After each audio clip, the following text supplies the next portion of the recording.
Hello everyone, welcome back to my YouTube channel. तो आज हम सीखने वाले हैं current application with MySQL database connectivity. तो ये है हमारा पार्ट 3। पार्ट 1 एंड पार्ट 2 में हमने देखा कि प्रोजेक्ट कैसे क्रिएट करते हैं। फॉर एग्जांपल, हमने एक प्रोजेक्ट क्रिएट किया वेब एप्लीकेशन का। उसके बाद हमने क्या किया, यह प्रोजेक्ट का एक स्ट्रक्चर बनाया। उसके बाद हमने कुछ फोल्डर डिक्लेयर किए, मतलब लेयर्स। उसके अंदर हमने क्या किया, कंट्रोल लेयर बनाया, कॉमन लेयर बनाया, रिपोजिटरी लेयर बनाया, उसके बाद सर्विस लेयर बनाया। तो कंट्रोलर के अंदर हमने कंट्रोलर डिफाइन किया, सर्विस लेयर के अंदर हमने इंटरफेस बनाया, उसके बाद हमने क्लास बनाया। Same as a repository layer हमने एक इंटरफेस बनाया, क्लास बनाया। और उसके बाद हमने क्या किया, एक स्केलेटन बनाया, किसका, एक पोस्ट एपीआई का।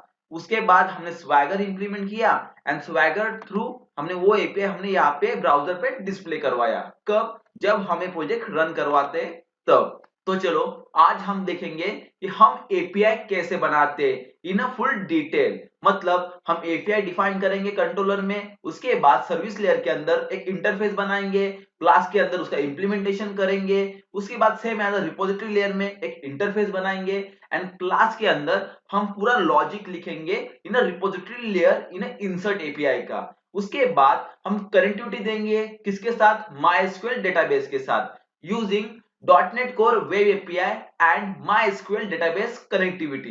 तो चलो शुरू करते हैं।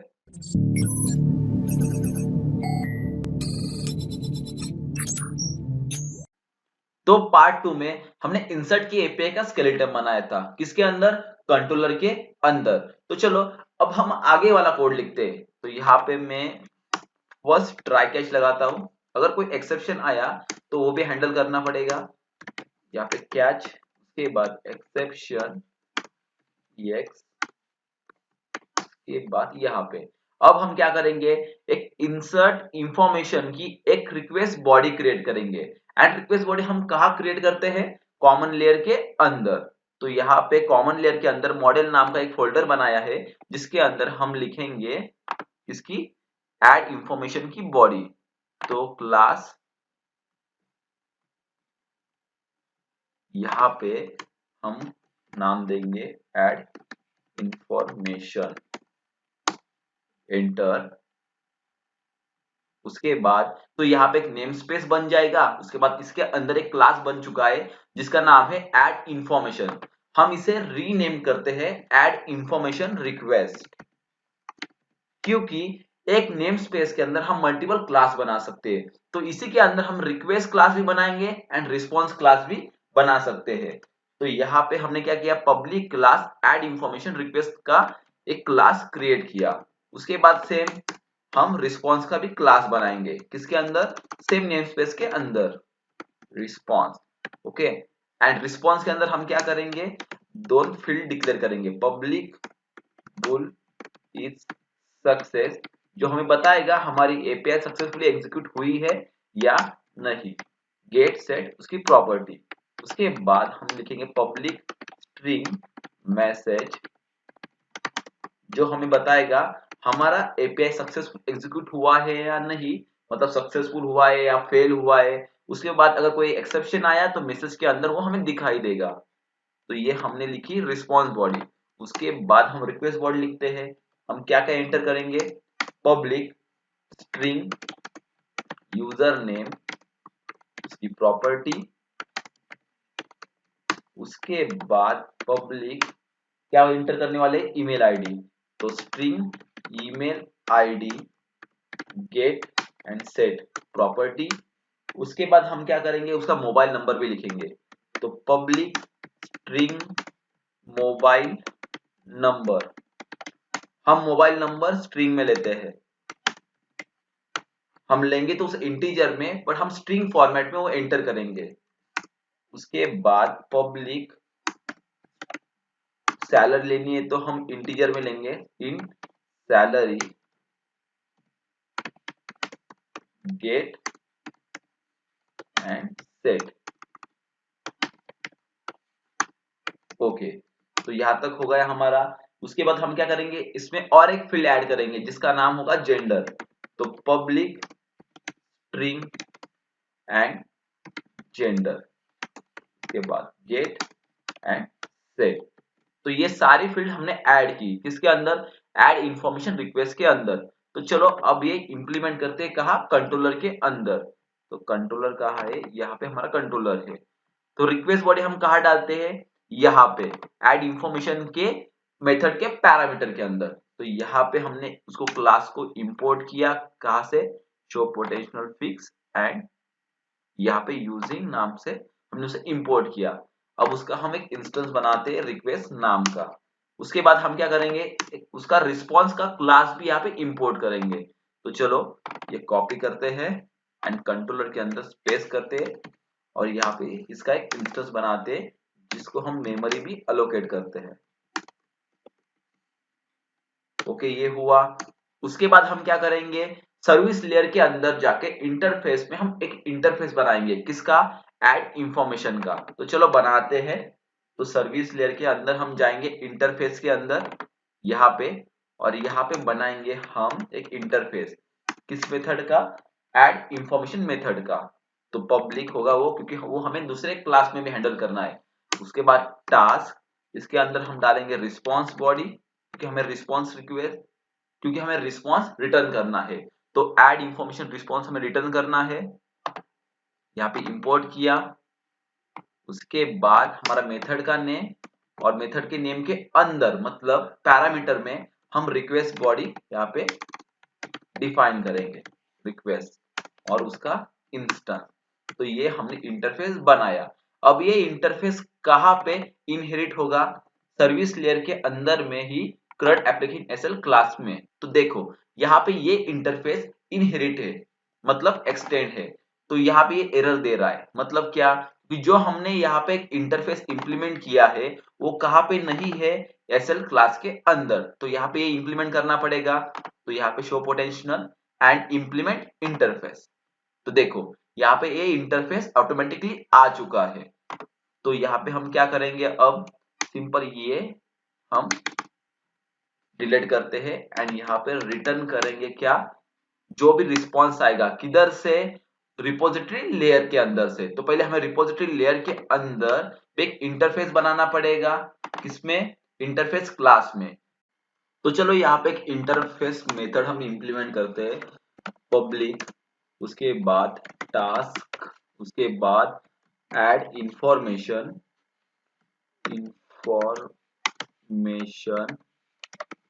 रिस्पॉन्स। पहले ये क्लास इंपोर्ट करते हैं, क्लास इंपोर्ट किया। उसके बाद ऐड इंफॉर्मेशन, उसके बाद यहाँ पे रिक्वेस्ट बॉडी में क्या डालेंगे हम, ऐड इंफॉर्मेशन रिक्वेस्ट। उसके बाद उसका इंस्टेंस पास करना है एंड यहाँ पे सेमीकोलन। तो यहाँ पे हमने एक मेथड इंटरफेस इंप्लीमेंट किया। अब क्या करना पड़ेगा हमें, रिपोजिटरी लेयर के क्लास के अंदर यही मेथड इंप्लीमेंट करना है, मतलब उसकी डेफिनेशन यहाँ पे हमें इंप्लीमेंट करनी। तो देखो यहाँ पे एक एरर आ चुका है कि CRUD एप्लीकेशन आरएल को हमने किससे एक्सटेंड किया है, इंटरफेस के साथ। तो यहाँ पे हम show potential fix implement interface. तो देखो यहाँ पे वो मेथड ऑटोमेटिकली इंप्लीमेंट हो चुकी है। तो यहाँ पे हम कुछ थोड़े थोड़े चेंजेस करते हैं। यहाँ पे ट्राई कैच लगाएंगे,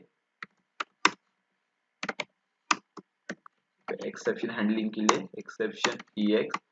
उसके बाद हम क्या करेंगे, ऐड इंफॉर्मेशन मेथड क्या रिटर्न कर रही है, ऐड इंफॉर्मेशन रिस्पॉन्स का एक इंस्टेंस। तो यहाँ पे पहले वो क्रिएट करते हैं, रिस्पॉन्स इज इक्वल टू, उसको मेमोरी असाइन करते हैं, कंस्ट्रक्टर कॉल करते हैं एंड ये जो रिस्पॉन्स है उसे हम रिटर्न करेंगे। तो रिटर्न ये रिस्पॉन्स। तो देखो यहाँ पे ये एरर जा चुका है, बट यहाँ पे एक एरर आ चुका है क्योंकि यहाँ पे हमने असिंक अवेट का यूज नहीं किया है। तो चलो वो इंप्लीमेंट करते हैं।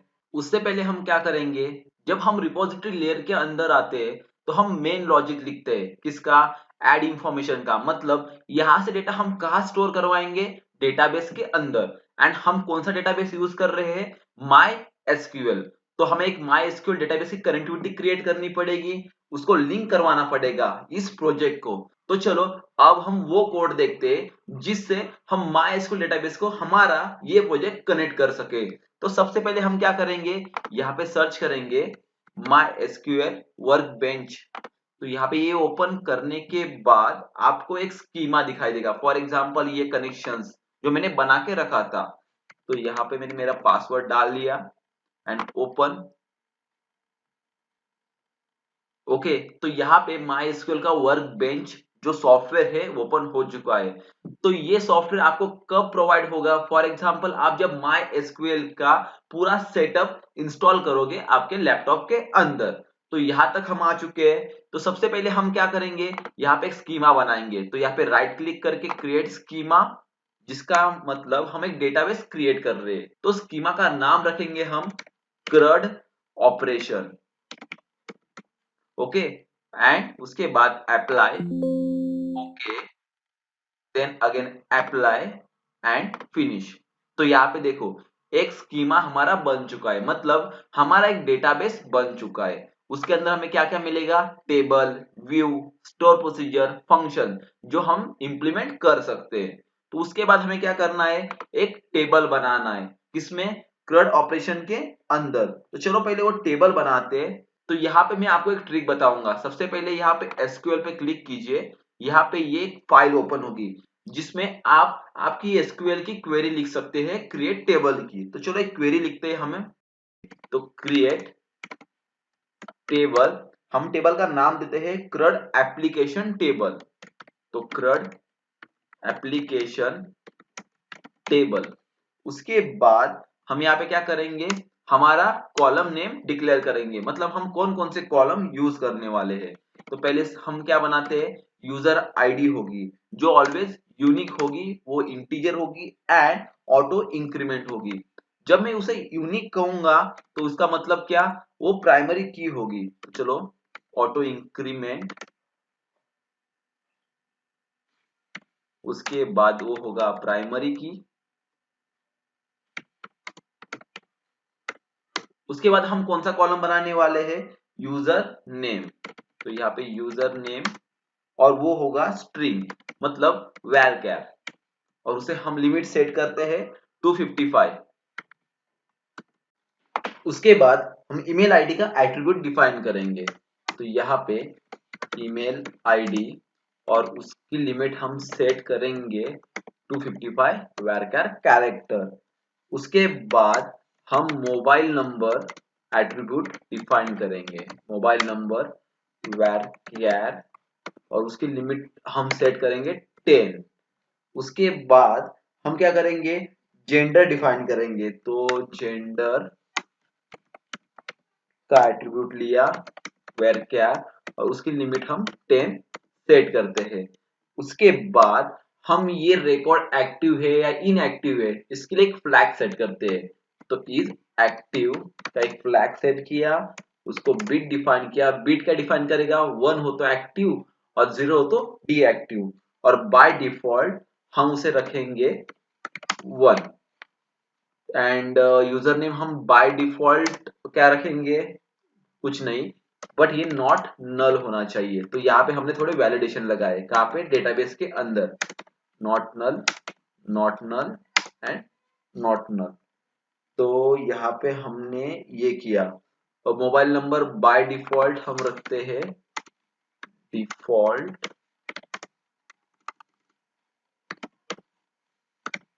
हम रखते हैं 0। तो ये हमने यहाँ पे एक स्कीमा बनाया, किसका, एक टेबल का, और इस टेबल का नाम है CRUD एप्लीकेशन टेबल। तो ये ऑल सिलेक्ट करते हैं एंड एग्जीक्यूट करते हैं। यहाँ पे कुछ एरर आ चुका है, create table CRUD application, okay, no database selected, select the default DB. Okay, तो यहाँ पे हम सिलेक्ट करते हैं एंड यहाँ पे एक चीज लिखते हैं हम, डेटाबेस का नाम CRUD ऑपरेशन एंड डॉट, उसके बाद टेबल का नेम, और उसके बाद ये एग्जीक्यूट करते हैं, सिलेक्ट ऑल एंड एग्जीक्यूट। देखो यहाँ पे हमारा डेटाबेस में टेबल क्रिएट हो चुका है। इसे रिफ्रेश करते हैं एंड यहाँ पे टेबल आ चुका है CRUD एप्लीकेशन। तो ऐसे हमने यहाँ पे टेबल क्रिएट किया, कहाँ पे, MySQL डेटाबेस के अंदर, यूजिंग MySQL वर्कबेंच।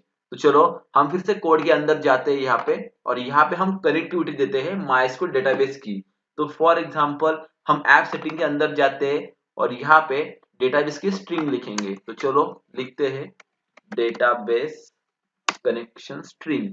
तो यहाँ पे इसके अंदर हम क्या करेंगे, MySQL डेटाबेस DB स्ट्रिंग, और यहाँ पे हम स्ट्रिंग डिफाइन करेंगे किसकी, MySQL डेटाबेस कनेक्टिविटी की। तो हमारा सर्वर कौन सा हम यूज करने वाले हैं, लोकल होस्ट। तो डॉट, या आप यहाँ पे लोकल होस्ट भी लिख सकते हो, लोकल होस्ट। ओके, उसके बाद यहाँ पे आप यूजर दोगे, मेरा यूजर है यहाँ पे रूट। उसके बाद उसका पासवर्ड भी आपको देना पड़ेगा। तो यहाँ पे मैंने मेरा पासवर्ड दिया है रूट 123। उसके बाद यहाँ पे डेटाबेस का नाम देना पड़ेगा। तो मेरा डेटाबेस का नाम क्या है, यहाँ पे डेटाबेस का नाम है क्रड ऑपरेशन। देखो यहाँ पे क्रड ऑपरेशन, तो ये भी डिफाइन करना पड़ेगा। यहाँ पे हमने डिफाइन किया। उसके बाद हम किस पोर्ट पे इसे यूज करने वाले हैं, बाय डिफॉल्ट MySQL का पोर्ट होता है 3306। उसके बाद यहाँ पे हमें SSL मोड को नन करना पड़ता है क्योंकि हम कोई यहाँ पे सिक्योरिटी हमने प्रोवाइड की नहीं है। उसके बाद हमें एक अलाउ यूजर मोड भी देना पड़ेगा। फॉर एग्जांपल यहाँ पे अलाउ यूजर वेरिएबल, और इसे हम ट्रू करते हैं। Allow user variables is equal to true. तो यहाँ पे हमने कनेक्शन स्ट्रिंग स्टैब्लिश की, कहाँ पे, ऐप सेटिंग के अंदर। तो चलो अब हम जाते हैं CRUD एप्लीकेशन RL, मतलब रिपोजिटरी लेयर के अंदर। तो यहाँ पे हमें क्या करना पड़ेगा, डिपेंडेंसी इंजेक्शन यहाँ पे हमें एक इंप्लीमेंट करना पड़ेगा, क्योंकि हम ऐप सेटिंग के अंदर से वो स्ट्रिंग यहाँ पे इंपोर्ट करने वाले हैं। एंड हमने ऐप सेटिंग के अंदर ही वो स्ट्रिंग क्यों लिखी, तो यहाँ पे हमने कनेक्शन स्ट्रिंग क्यों ली डेटाबेस की, क्योंकि ये हम जो पासवर्ड होते हैं, यूजर नेम होते हैं, हमें सिक्योर स्टोर करना पड़ता है। मतलब हमें ये छुपाने, सिक्योरिटी प्रोवाइड करनी है, कुछ ऑथेंटिकेशन प्रोवाइड करना है, तब हम ऐप सेटिंग का यूज करते हैं और उसके अंदर हम कुछ क्रूशियल जानकारी हम हमारी लिखते हैं। तो चलो हम अब जाते हैं यहाँ पे रिपोजिटरी लेयर के अंदर। तो पहले हम यहाँ पे डिपेंडेंसी इंजेक्शन इंप्लीमेंट करते हैं। तो चलो करते हैं, कंस्ट्रक्टर बना के पब्लिक CRUD एप्लीकेशन RL। उसके बाद यहाँ पे हमने कंस्ट्रक्टर बनाया। अब हमें क्या करना है, ऐप सेटिंग डॉट जेसन के अंदर से वो स्ट्रिंग निकालनी है। तो यहाँ पे हम क्या करेंगे, पब्लिक रीड ओनली। उसके बाद हम क्या करेंगे, कॉन्फ़िगर, मतलब आई कॉन्फ़िगरेशन यूज करेंगे कब, जब हमें ऐप सेटिंग के अंदर से डेटा इंपोर्ट करना होता है। उसके बाद उसका एक इंस्टेंस बनाया है यहाँ पे। तो यहाँ पे पहले हम ओके ये लगा देते हैं। उसके बाद हम कंस्ट्रक्टर में पास करते हैं ये दो चीजें, जो प्रॉपर्टी होगी ऐप सेटिंग की, और वो असाइन कर देते हैं ऊपर वाले इंस्टेंस को। यहाँ पे ये निकाल देते हैं। तो यहाँ से हमने क्या किया, ऐप सेटिंग डॉट जेसन को यहाँ पे इंपोर्ट किया यूजिंग डिपेंडेंसी इंजेक्शन। अब उसके अंदर की हमें स्ट्रिंग निकालनी है। तो वो स्ट्रिंग क्या होगी, MySQL कनेक्शन स्ट्रिंग। तो पहले यहाँ पे MySQL कनेक्शन स्ट्रिंग का क्लास इंपोर्ट करते हैं। तो public read only MySQL connection का क्लास, MySQL कनेक्शन का क्लास इंपोर्ट करना है।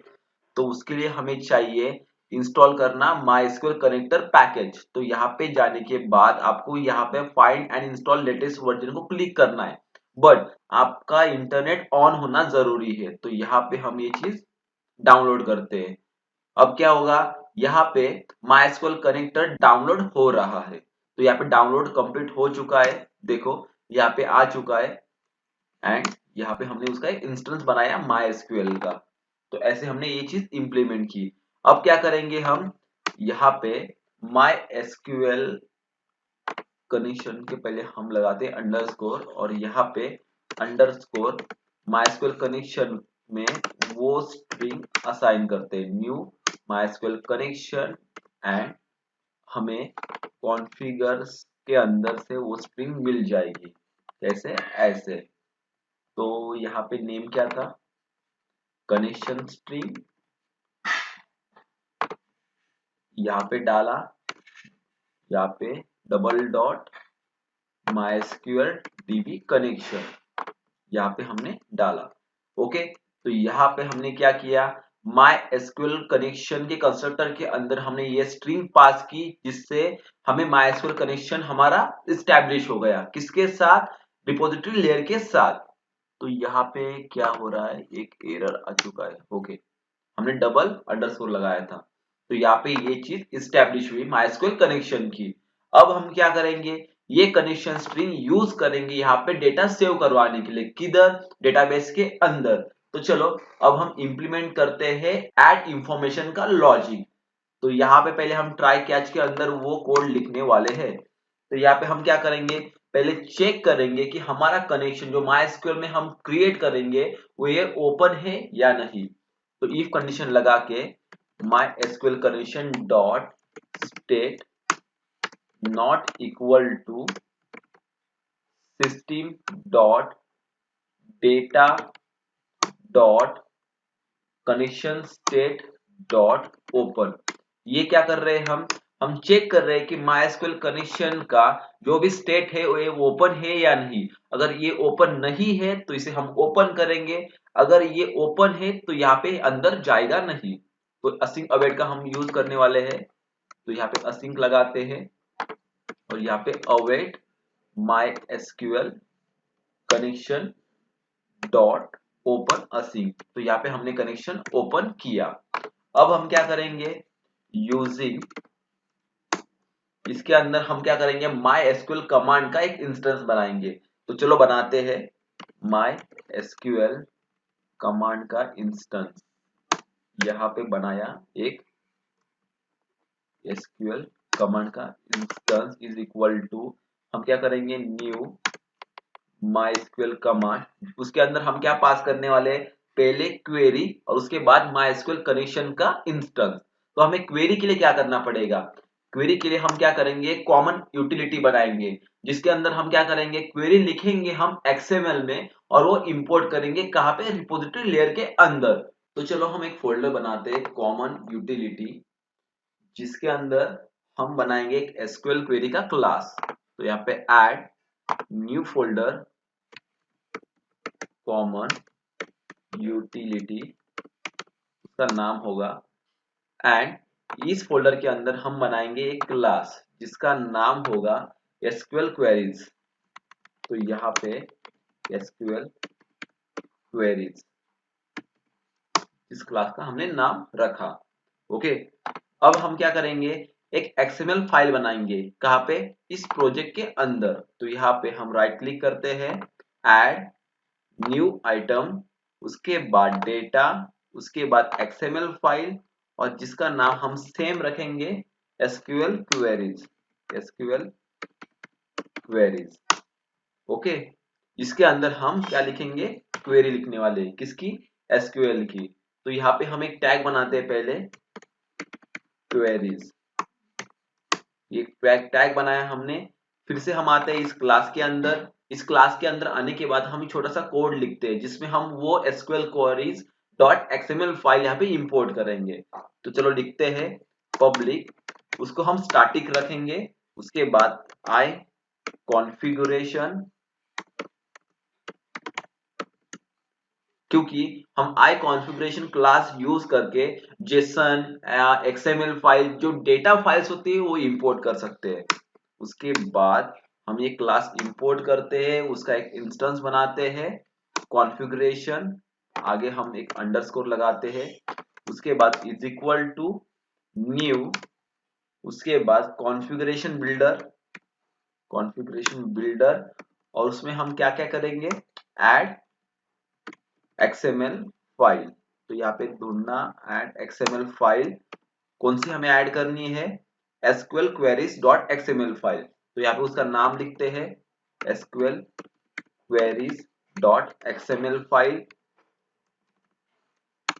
उसके बाद हम क्या करेंगे, यहाँ पे ऑप्शन क्या होगा, सेकेंड ऑप्शन हम ट्रू और फॉल्स रखेंगे। तो हमें सेकेंड ऑप्शन यहाँ पे ट्रू रखते हैं। उसके बाद हम अगर कोई चेंजेस करते हैं एसक्यूएल क्वेरीज डॉट एक्सएमएल के अंदर तो वो रीलोड होना चाहिए, इसके लिए यहाँ पे ट्रू रखते हैं। एंड उसके बाद ये क्लोज करते हैं डॉट यहाँ पे बिल्ड, मतलब अगर कुछ एरर आया तो यहाँ पे एक्सेप्शन थ्रो हो जाएगा, अगर कुछ एक्सएमएल फाइल में हम कुछ टैग रॉन्ग हमने लिख दिया तो ऐसे हमने क्या किया, एक्सएमएल फाइल यहाँ पे इंपोर्ट कर दी। अब हम क्या करेंगे, ऐड जो इंफॉर्मेशन की क्वेरी हम कहाँ पे लिखेंगे, एक्सएमएल फाइल के अंदर। तो यहाँ पे हम पहले टैग बनाते हैं ऐड इंफॉर्मेशन, एंड इसके अंदर और एक इनबिल्ट सी डेटा टैग का हम यूज करेंगे क्वेरी लिखने के लिए, और यहाँ पे हम हमारी इंसर्ट वाली क्वेरी लिखेंगे। तो ऐड इंफॉर्मेशन के अंदर ये क्वेरी हमने लिखेंगे, तो ये ऐड इंफॉर्मेशन हमें इंपोर्ट करवाना होगा कहाँ पे, एसक्यूएल क्वेरी के अंदर। तो चलो कैसे कराएंगे वो, उसके लिए हम क्या करेंगे, पब्लिक स्टैटिक, और उसको हम स्ट्रिंग रिटर्न करने वाले, तो स्ट्रिंग ऐड इंफॉर्मेशन हमारे वेरिएबल या इंस्टेंस का नाम, उसके बाद गेट मतलब हमें रीड करना है। हम क्या करेंगे, एसक्यूएल क्वेरीज डॉट एक्सएमएल से रीड करेंगे क्या, ऐड इंफॉर्मेशन का जो टैग। तो उसके लिए हम क्या करेंगे, रिटर्न, एंड उसके बाद हम ये यूज करेंगे क्या, इंस्टेंस, और इसके अंदर से हम वो डेटा निकालेंगे। उस टैग का नाम क्या था, ऐड इंफॉर्मेशन। ये कॉपी मारेंगे एंड यहाँ पे पेस्ट कर देंगे, एंड यहाँ पे सेमीकोलन।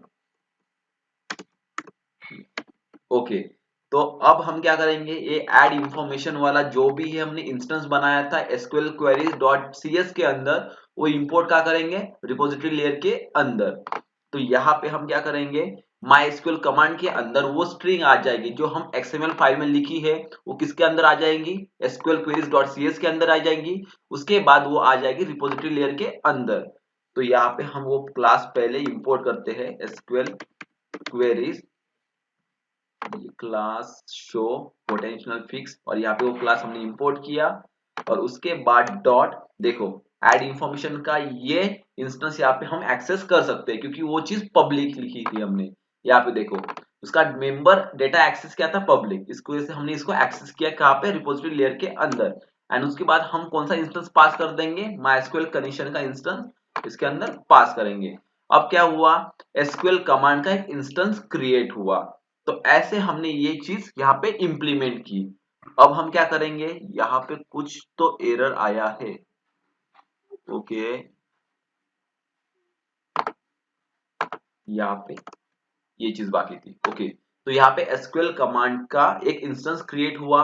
अब हम क्या करेंगे, यहाँ पे कोड लिखेंगे किसका, इंसर्ट का, कौन सा डेटा, इंफॉर्मेशन वाला। तो यहाँ पे हम अब क्या करेंगे, एसक्यूएल कमांड डॉट, यहाँ पे हम पहले देखेंगे कमांड टेक्स्ट टाइप क्या है, मतलब command type is equal to, उसका टाइप है टेक्स्ट। यहाँ पे हम टेक्स्ट पास कर रहे हैं, और वो टेक्स्ट कहाँ से मिल रहा है हमें, एसक्यूएल क्वेरी डॉट एक्सएमएल से, इसलिए हमने यहाँ पे टेक्स्ट लिखा। अगर यहाँ पे हम डायरेक्टली स्टोर प्रोसीजर पास करते तो यहाँ पे टेक्स्ट की जगह हम स्टोर प्रोसीजर लिखते। उसके बाद हमें यहाँ पे टाइम आउट लिखना पड़ेगा, SQL command dot time out, command time out. Okay, जिसे हम सेट करते हैं 180 सेकेंड मतलब 3 मिनट का। उसके बाद हम ऐड करेंगे पैरामीटर्स। तो हम कौन कौन से पैरामीटर ऐड करने वाले इन डेटाबेस, तो डेटाबेस के अंदर हम डाल रहे हैं यहाँ पे सिलेक्ट रो, हम डालेंगे यहाँ पे user name, email ID, mobile number, gender. तो ये चीजें हम ऐड करेंगे कहाँ पे, डेटाबेस के अंदर। तो चलो हम अब ये पास करेंगे यहाँ से, SQL command dot parameter dot add with value, और उसके अंदर हम पहला डालेंगे यूजर नेम, और वो यूजर नेम हमें कहाँ से मिलेगा, रिक्वेस्ट बॉडी से, जो हमने पास की थी रिपोजिटरी लेयर के अंदर। तो देखो यहाँ पे यूजर नेम। उसके बाद हम सेकंड पैरामीटर कौन सा डालने वाले हैं, ईमेल आईडी। तो यहाँ पे हम डायरेक्टली टाइप करेंगे ईमेल आईडी, और रिक्वेस्ट डॉट ईमेल आईडी। उसके बाद हम क्या ऐड करने वाले थे यहाँ पे, यहाँ पे हम डालेंगे उसके बाद मोबाइल नंबर। तो यहाँ पे भी मोबाइल नंबर। उसके बाद हम क्या ऐड करने वाले यहाँ पे, जेंडर। तो यहाँ पे हम डालेंगे जेंडर। उसके बाद हम यहाँ पे ऐड करने वाले सैलरी। तो यहाँ पे रिक्वेस्ट डॉट सैलरी और यहाँ पे भी सैलरी। एक बार हम चेक कर लेते हैं कि डेटाबेस में हमने सैलरी का कोई कॉलम बनाया है या नहीं। तो देखो हमने यहाँ पे सैलरी का कोई कॉलम नहीं बनाया है, तो चलो पहले कॉलम बनाते हैं। अल्टर, उसके बाद टेबल, टेबल नेम क्या है हमारा, CRUD एप्लीकेशन। उसके बाद यहाँ पे क्या है, ऐड, कॉलम क्या है हमारा, सैलरी। सैलरी उसका डेटा टाइप क्या है, इंट। ओके, तो यहाँ पे हमने एक टेबल ऐड किया। Okay, no database selected. Okay, तो यहाँ पे भी हमें ये लगाना पड़ेगा डॉट, एंड उसके बाद ये चीज। ओके, तो यहाँ पे देखो हमारा सैलरी का कॉलम ऐड हो चुका है। तो फिर से हम ये रन करते हैं और देखो यहाँ पे सैलरी का कॉलम आ चुका है। तो हमने यहाँ पे सैलरी भी डाल दी। उसके बाद हम अब क्या करने वाले हैं, ये क्वेरी एग्जीक्यूट करेंगे जो हमें यहाँ से मिलेगी। उसके बाद ये पैरामीटर उसमें ऐड होगी उस क्वेरी में, और वो एग्जीक्यूट कहाँ पे होगी, इसके नीचे। उसके बाद इंटीजर, उसके बाद स्टेटस, स्टेटस रिटर्न करेगा वो क्वेरी एग्जीक्यूट होने के बाद। अगर सक्सेसफुली क्वेरी एग्जीक्यूट हो गई तो जितने रो अफेक्टेड हो गई उनका काउंट, अगर फेल हो गई तो 0 या -1। तो यहाँ पे हम लिखेंगे अवेट। उसके बाद SQL command dot execution non query assign. तो यहाँ पे वो क्वेरी एग्जीक्यूट हो जाएगी। अब हम चेक कैसे करेंगे हमारी क्वेरी एग्जीक्यूट हुई या नहीं। स्टेटस अगर less than is equal to 0 रहा तो वो फेल हो जाएगी। तो यहाँ पे रिस्पॉन्स में हम क्या लगा देंगे, इज सक्सेस हम फॉल्स कर देंगे। एंड रिस्पॉन्स के मैसेज में हम क्या डालेंगे, क्वेरी नॉट एग्जीक्यूटेड। ओके, ये हम रिटर्न करेंगे कहाँ पे, स्वैगर के ऊपर। तो यहाँ पे रिटर्न रिस्पॉन्सेस। ओके, तो ये चीजें हमने कर दी। उसके बाद यहाँ पे ऐड इंफॉर्मेशन की क्वेरी आएगी, कहाँ से, SQL query dot C S से। तो ये हमें कहाँ से मिलेगा, ऐड इंफॉर्मेशन कहाँ पे, एक्सएमएल फाइल के अंदर। तो एक्सएमएल फाइल के अंदर जाते तो यहाँ पे हमें क्वेरी लिखनी पड़ेगी, किसकी, इंसर्ट की। तो चलो यहाँ पे एक क्वेरी लिखते हैं हम इंसर्ट की। इंसर्ट इनटू, टेबल का नाम क्या था हमारा, CRUD एप्लीकेशन। तो ये कॉपी मारते हैं, डेटाबेस डॉट हमारा टेबल का नेम। यहाँ पे कॉपी मार के यहाँ पे हमने पेस्ट किया। उसके बाद यहाँ पे हम पैरामीटर ऐड करेंगे। कौन कौन से पैरामीटर हम यूज कर रहे हैं, यूजर नेम। तो यूजर नेम, उसके बाद हम क्या यूज कर रहे हैं, ईमेल आईडी। उसके बाद हम क्या यूज कर रहे हैं, यहाँ पे मोबाइल नंबर, हम कॉलम का नाम मोबाइल नंबर। उसके बाद सैलरी, उसके बाद यहाँ पे जेंडर, ये हम ऐड करने वाले। उसके बाद वैल्यूज, और उसके बाद यहाँ पे हम ये चीजें फिर से कॉपी मारते हैं, यहाँ पे कॉपी करते हैं और यहाँ पे वैल्यूज के आगे डाल देते हैं। एंड इसके आगे हम @ लगा देंगे जो हम डाल रहे थे पैरामीटर थ्रू, यहाँ पे सैलरी और यहाँ पे जेंडर। तो ये यूजर नेम से लेके सैलरी और जेंडर तक ये चीज कहाँ से हमें मिलेगी, ये हमें मिलेगी रिपोजिटरी लेयर से। यहाँ से user name, email ID, mobile number, gender, salary, ये यहाँ से हमें कहाँ पे मिलेगी, इसके अंदर पास होगी। तो यहाँ तक हमने क्वेरी लिख चुके हैं, यहाँ तक हमने कंप्लीट किया है क्वेरी एग्जीक्यूशन के बाद। अगर कोई एक्सेप्शन आया तो रिस्पॉन्स क्या होना चाहिए, इज सक्सेस फॉल्स होना चाहिए। उसके बाद रिस्पॉन्स में मैसेज क्या जाना चाहिए हमारा, एक्सेप्शन, ex डॉट मैसेज। तो यहाँ तक हमारा हो चुका है। उसके बाद फाइनली में हम क्या करेंगे, हमारा कनेक्शन क्लोज करेंगे। तो यहाँ पे await SQL, no no no, await my SQL dot, उसके बाद क्लोज असिंक, एंड उसके बाद और एक बार उसको डिस्पोजल करना पड़ेगा, my SQL connection disposal async. तो यहां तक हमने ये चीज लिखी। अब हम क्या करेंगे, कि ये एपीआई रन करके देखेंगे कि हमारा सक्सेसफुली रन हो रहा है या नहीं। एंड अगर सक्सेसफुली रन हो गया तो ये डेटा डेटाबेस में ऐड हो जाएगा। अगर फेल हुआ तो यहाँ पे फेल का मैसेज स्वैगर पे दिखना चाहिए। तो पहले हम क्या करेंगे, यहाँ पे हम लगाएंगे ब्रेक पॉइंट। तो चलो पहले ब्रेक पॉइंट लगाते हैं कंट्रोलर के अंदर। तो यहाँ पे हम लगाएंगे ब्रेक पॉइंट, बट यहाँ पे हमने देखो सर्विस लेयर को कॉल ही नहीं किया है। चलो पहले सर्विस लेयर को कॉल करते हैं। यहाँ पे ये यहाँ पे response is equal to await. यहाँ पे हमने इंस्टेंस लिखा CRUD एप्लीकेशन SL का, और ऐड इंफॉर्मेशन के अंदर हम क्या पास कर रहे हैं, रिक्वेस्ट। एक बार हम सर्विस लेयर भी चेक करते हैं। सर्विस लेयर के अंदर देखो यहाँ पे हमने रिपोजिटरी लेयर को कॉल ही नहीं किया है। तो यहाँ पे अवेट सिंपल रिपोजिटरी लेयर का यहाँ पे इंस्टेंस डॉट ऐड इंफॉर्मेशन और उसके अंदर रिक्वेस्ट। ओके, यहाँ पे अवेट तो यहाँ पे अस्ync लिखना पड़ेगा हमें, सेम एज अ कंट्रोलर के अंदर यहाँ पे पब्लिक के आगे async लिखना पड़ेगा। ओके, यहाँ पे देखो अगर कोई भी एक्सेप्शन आया कंट्रोलर में तो वो भी हैंडल करना पड़ेगा। तो रिस्पॉन्स डॉट इफ सक्सेस को हम फॉल्स करेंगे, एंड यहाँ पे रिस्पॉन्स डॉट मैसेज के अंदर हम एक्सेप्शन डालेंगे। तो यहाँ तक हमने किया, एंड ओके के अंदर हम रिस्पॉन्स सेंड कर देंगे। तो ये चीज हमने यहाँ पे की। अब हम क्या करेंगे, यहाँ पे क्या आ रहा है, ओके तो यहाँ पे हमने टास्क नहीं लगाया है, इसे टास्क लगाते हैं। ओके, तो यहाँ पे हमारा एरर चला गया। फिर हम आते हैं सर्विस लेयर के अंदर, यहाँ पे एरर नहीं है। उसके बाद रिपोजिटरी लेयर के अंदर यहाँ पे कोई एरर नहीं है। तो अब ब्रेक पॉइंट लगाते हैं। तो हमने कंट्रोलर के अंदर ब्रेक पॉइंट लगाया, सर्विस लेयर के अंदर ब्रेक पॉइंट लगाया, उसके बाद रिपोजिटरी लेयर के अंदर ब्रेक पॉइंट लगाते हैं। कहाँ पे, यहाँ पे।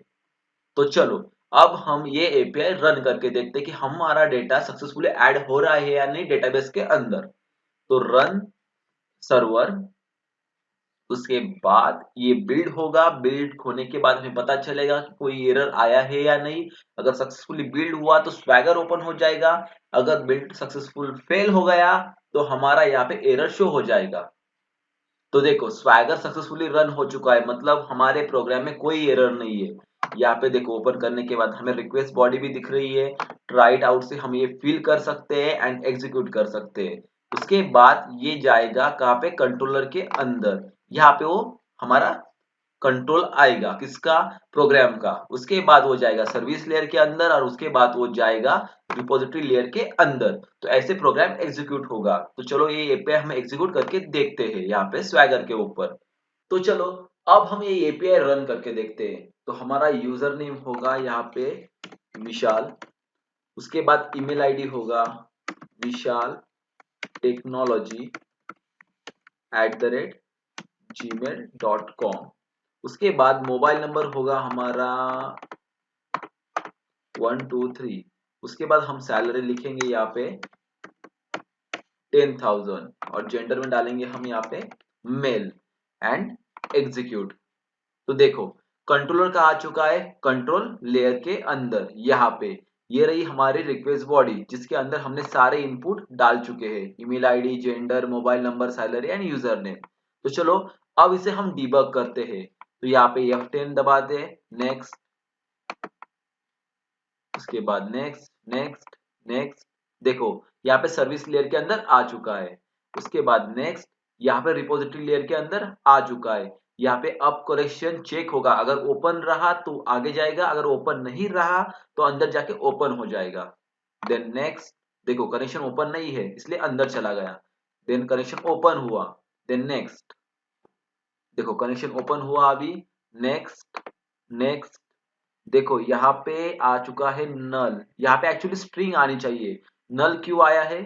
देखो यहाँ पे हम सॉल्यूशन एक्सप्लोरर फिर से ओपन करते हैं, एंड यहाँ पे एसक्यूएल क्वेरी के अंदर जो भी हमने क्वेरी डाली थी वो आ नहीं रही है। कहाँ पे, रिपोजिटरी लेयर के अंदर। क्यों नहीं आ रही है, क्योंकि यहाँ पे एक सिक्योरिटी लगती है, एक्सएमएल फाइल खुद को कॉपी करने नहीं देता। तो हम क्या कर सकते हैं, यहाँ पे हम राइट क्लिक करेंगे, उसके बाद प्रॉपर्टी के अंदर जाएंगे, एंड उसके बाद डू नॉट कॉपी को क्लिक करेंगे, एंड इसको हम डालेंगे ऑलवेज कॉपी। ओके, तो कॉपी ऑलवेज सिलेक्ट करने के बाद ये क्लोज करते हैं फिर से, देन हम ये बंद करते हैं सर्वर, फिर से रन करते हैं सर्वर, और यहाँ पे फिर से स्वैगर ओपन होगा एक। हम ये स्वैगर बंद करते हैं, जो पुराना स्वैगर ओपन था उससे ही काम चलाएंगे। हमने ऑलरेडी इनपुट डाला हुआ है तो वो फिर से हम एग्जीक्यूट करते हैं। देखो यहाँ पे कंट्रोलर के अंदर कंट्रोलर आ चुका है, then again next next next next, service layer के अंदर आया, फिर नेक्स्ट रिपोजिटरी लेयर के अंदर आया, देखो कनेक्शन ओपन हुआ, उसके बाद नेक्स्ट नेक्स्ट। यहाँ पे देखो स्ट्रिंग आ चुकी है क्योंकि हमने कॉपी ऑलवेज किया था, तो यहाँ पे हमारी क्वेरी आ चुकी है जिसके अंदर user name, email ID, mobile number, salary and gender हम पास करेंगे, जो हमें कहाँ से मिलेगा, यहाँ से user name, email ID, @mobile number, @salary, @gender, @all. तो मतलब क्या, ये यूजर नेम यहाँ पे जाएगा, ईमेल आईडी कहाँ पे जाएगा, यहाँ पे जाएगा, मोबाइल नंबर यहाँ पे जाएगा, सैलरी और जेंडर वहां पे जाएगा। तो ऐसे ही एग्जीक्यूट होने वाला है। तो next next, command type text है, उसके बाद टाइम आउट 180 है, मतलब 3 सेकेंड है, उसके बाद यूजर नेम गया, ईमेल आईडी गया, मोबाइल नंबर गया, जेंडर गया, सैलरी गया, और वो असाइन हो चुका है उस क्वेरी के अंदर। अब यहाँ पे क्वेरी आपकी एग्जीक्यूट होगी। देखो क्वेरी हमारे एग्जीक्यूट हो चुकी है, यहाँ पे स्टेटस 1 आ चुका है, मतलब हमारी क्वेरी सक्सेसफुली वहां पे एग्जीक्यूट हो चुकी है। स्टेटस 1 का मतलब क्या है, 1 रो अफेक्टेड हो चुका है। अब देखो अगर एक क्वेरी फेल हो जाती तो ये स्टेटस 0 हो सकता था या -1 हो सकता था, बट यहाँ पे 1 हो चुका है, मतलब क्वेरी सक्सेसफुली हमारी एग्जीक्यूट हो चुकी है। उसके बाद नेक्स्ट, उसके बाद नेक्स्ट नेक्स्ट, फाइनली में जाके कनेक्शन क्लोज हुआ, उसके बाद डिस्पोज हुआ कनेक्शन, एंड देन रिस्पॉन्स कहाँ गया, सर्विस लेयर के अंदर वापस से, देखो आ गया। उसके बाद रिस्पॉन्स गया कंट्रोलर के ऊपर, कंट्रोलर पे आने के बाद उसने क्या किया, ओके के अंदर वो रिस्पॉन्स डाल के सेंड किया, कहाँ पे, स्वैगर के अंदर, यहाँ पे कंटिन्यू। देखो स्वैगर के अंदर is success false and message null आया है। ये क्यों नल आया है, क्योंकि रिपोजिटरी लेयर के अंदर हमने बाय डिफॉल्ट कोई वैल्यू असाइन नहीं की है, इसकी वजह से। तो यहाँ पे पहले बाय डिफॉल्ट वैल्यू हम असाइन करते हैं, रिस्पॉन्स डॉट इज सक्सेस को हम बाय डिफॉल्ट ट्रू रखते हैं। उसके बाद रिस्पॉन्स डॉट मैसेज को हम बाय डिफॉल्ट यहाँ पे सक्सेस रखेंगे, सक्सेसफुल रखेंगे। उसके बाद हम ये सर्वर बंद करेंगे एंड फिर से रन करेंगे।